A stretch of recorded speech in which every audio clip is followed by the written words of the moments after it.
Hello, everybody. It's Wednesday night. Well, you might be watching this as a replay, but we're live right now. It's 6:45 in the evening, a little bit later than I normally do it. So thank you for joining me. We're going to be continuing our reading of Treasures of Darkness, A Prison Journey, and we are just about ready to go. Okay, I've got to change that to that and then share. And we're good to start reading. Okay. All right. And if you're there, say g'day. All right. 11th letter. So I'll put this on this side. So 11th letter, 23rd of March. Hello, family and friends. An odd thing happened yesterday morning. It was Sunday and I rose early. Oh, gosh, I remember this well. Hoping to see part of the Hillsong church program before the 6:30 muster call, because we in the mornings we have to line up at 6:30 in the morning to be counted. So I wanted to catch it early. I think it started around 6. There were no toddlers around to claim the lounge TV for the cartoons. So I asked the girls sitting around if they do you mind if I turn on the TV? And they said, there's only cartoons on. And I said, Hillsong is on Channel 10, I told them. Well, you can't have the TV on during muster. Fair enough. I raced upstairs to the other lounge to put it on and waited for the bell to summon me because I thought I might get a few minutes in. Well, the roll call proceeded without the bell. So I was the only one not present. My name was yelled up the stairs.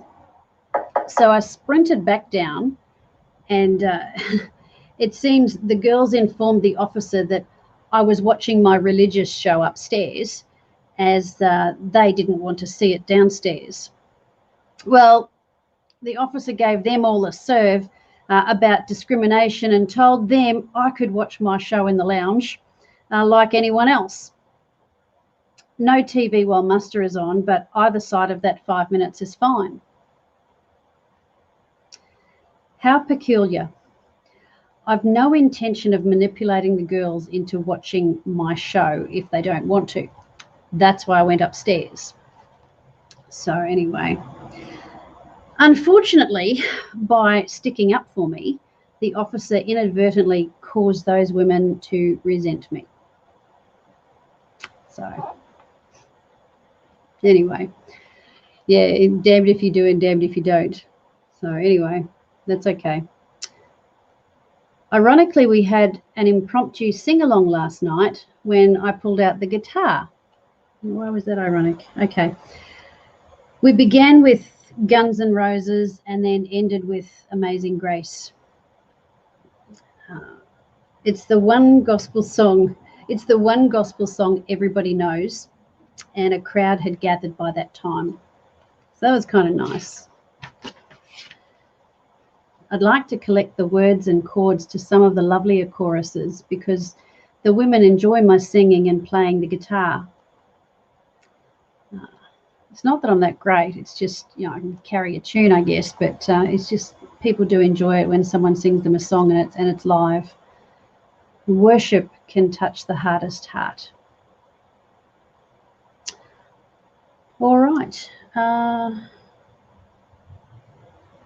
minutes. I'll give you one more section. I'm enjoying my work at the cemetery.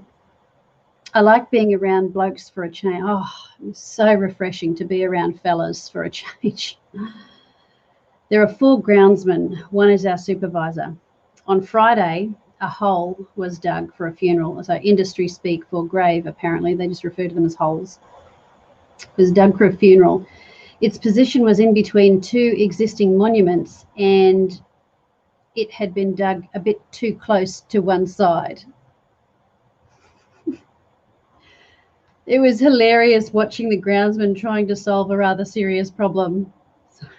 Because the stands have got flat little round legs. The legs have got like a little round base and it's supposed to, sit on the edge and then they can have the thing lower, but there wasn't enough room for it to have a ledge to sit on. So yeah, it was a bit of a serious problem.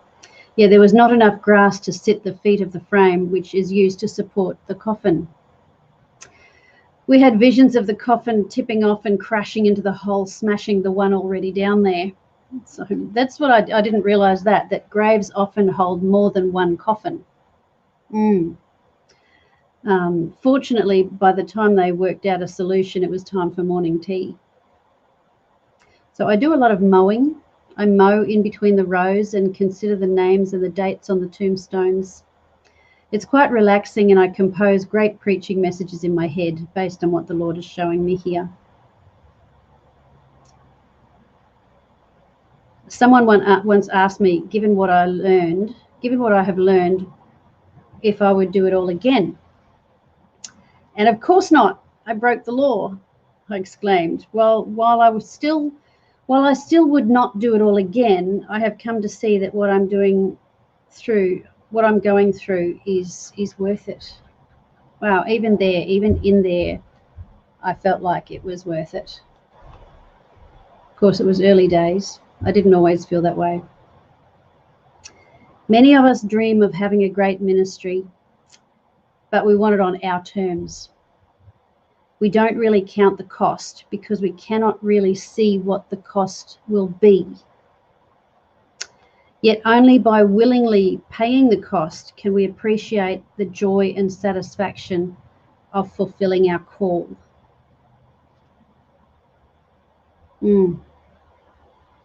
One of my last conversations with Pastor Mark Ramsey was shortly before my sentencing. I told him that I was confident of a miracle, but there was a chance I could still go to prison. And I don't want a prison ministry, I half joked. And I don't think many people do in that sense. But that's what I got on the inside. And in that moment that I said that, I experienced conviction from the Holy Spirit. And the still small voice asked me, who does? Those women are just as important as anyone else to me. So I repented of my shallow selfishness, and from that point on, I quietly pressed into God about preparing me for incarceration. One thing I did ask him was that it would be truly worth it, that I would not waste the experience, not just one soul, but many. And that's the thing.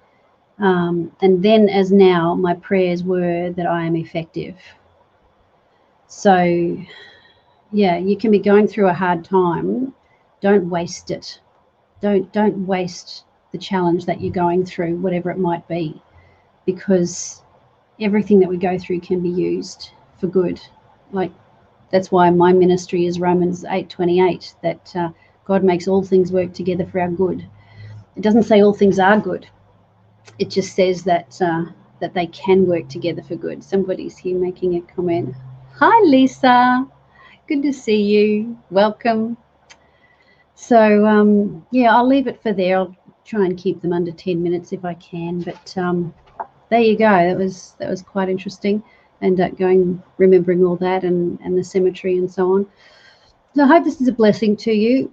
If you want to buy your own copy, my website's there, speakertrishjenkins.com, and there's a store there that you can pick up a copy of, and yeah, so if you want to, and you can buy one there, and I'll sign it for you and mail it out to you if you're watching in Australia. I won't be mailing it overseas. I'll just get you one drop shipped.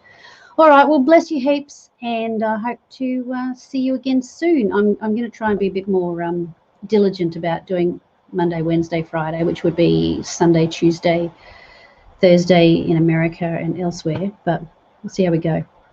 All right, bless you heaps. Bye.